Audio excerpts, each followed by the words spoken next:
வணக்கம் மக்களே, இந்த வீடியோவில் நம்ம என்ன செய்தி பார்க்க போறோம்னா, தென்னிந்திய சினிமாவுக்கு லேடி சூப்பர் ஸ்டார், இறுதி வரை தொடர்ந்து சோகம், நடிகையினுடைய மறுபக்கம், யார் அந்த நடிகை, அவங்கள பற்றி தான் நம்ம இந்த வீடியோவில் விரிவாக பார்க்க போகிறோம். அதுக்கு முன்னாடி முதன்முறையாக நம்ம சேனலை ஃபஸ்ட் டைம் பார்க்குறீங்கன்னா சப்ஸ்கிரைப் பண்ணாதவங்கள சப்ஸ்கிரைப் பண்ணிக்கோங்க. பெல் பட்டன் சிம்பல் அமைக்கி நம்ம சேனலோட நோட்டிஃபிகேஷனை எனபிள் பண்ணிக்கோங்க. நாங்கள் போடுற வீடியோ எல்லாமே உங்களுக்கு உடனுக்குடனே வந்து சேரும். வாங்க என்ன தகவல்னு இந்த வீடியோவில் விரிவாக பார்க்கலாம்.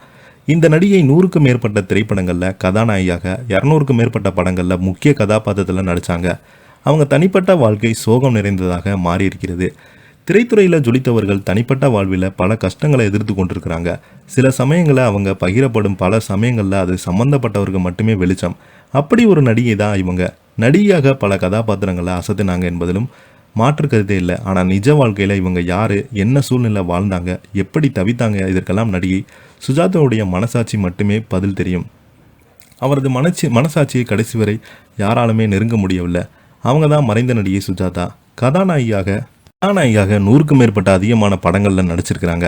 200க்கும் மேற்பட்ட படங்களில் அழுத்தமான கதாபாத்திரத்தில் நடிச்சிருக்கிறாங்க. 200க்கும் மேற்பட்ட கதாபாத்திரங்களில் நடிச்சிருக்கிறாங்க. சிவாஜி தொடங்கி ரஜினி, கமல் என பல சூப்பர் ஸ்டார் நடிகருடன் ஜோடி போட்டு நடித்திருக்கிறாங்க.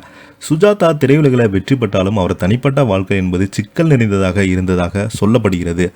1971ஆம் ஆண்டு மலையாளத்தில் வெளியான தபஸ்வினி படம் மூலமாக அறிமுகமானாங்க.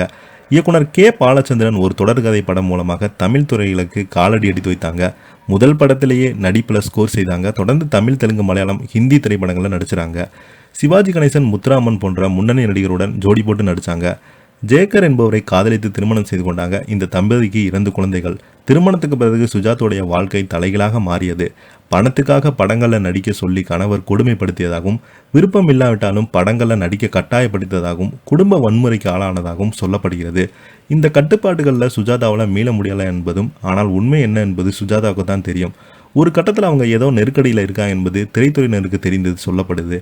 ஆனால் அதற்கான தீர்வை நோக்கி நகர யாராலுமே சுஜாதா நெருங்க முடியவில்லை. அதற்காக வாய்ப்புகள் அவர் ஏற்படுத்தி தரவில்லை என்று சொல்லப்படுகிறது. இந்த நிலையில் சுஜாதனுடைய கடைசி தமிழ் திரைப்படம் வரலாறு தான். இதில் கனிகாவின் அம்மாவாக நடித்திருப்பாங்க. இந்த திரைப்படம் சுஜாதா அவங்களுக்கு மிகப்பெரிய ஒரு வரவேற்பு பெற்றது. KS ரவிக்குமார், அஜித்குமார் அவர்கள் நடித்த KS ரவிக்குமார் இயக்கிய இந்த திரைப்படம் மிகப்பெரிய ஒரு வைரலாகி வந்துச்சு. இந்த திரைப்படம் இப்போதுமே கொண்டாடிட்டு வராங்க ரசிகர்கள் எல்லாருமே. 2006 தெலுங்குல வெளியான ஸ்ரீ ராமதாஸ் இவரினுடைய கடைசி படமாக அமைந்தது. உடல்நலக்குறைவின் காரணமாக பாதிக்கப்பட்டிருந்தாங்க. 2011ஆம் ஆண்டு காலமாகி போயிருந்தாங்க. இவருடைய மறைவு எந்த செய்தியிலையுமே வெளிவரல. கிட்டத்தட்ட 200க்கும் மேற்பட்ட திரைப்படங்கள் நடித்த ஒரு நடிகையுடைய மரணம் ரொம்பவே செய்தியில் வராது, ரொம்பவே வியப்பாக இருந்து வருகிறது. இதை பற்றி நீங்கள் என்ன கீழே உள்ள கமெண்ட் பாக்ஸில் மறக்காமல் பதிவிடுங்க. இந்த வீடியோ பிடிச்சிருந்தால் லைக் பண்ணுங்கள், ஷேர் பண்ணுங்கள். நன்றி, வணக்கம்.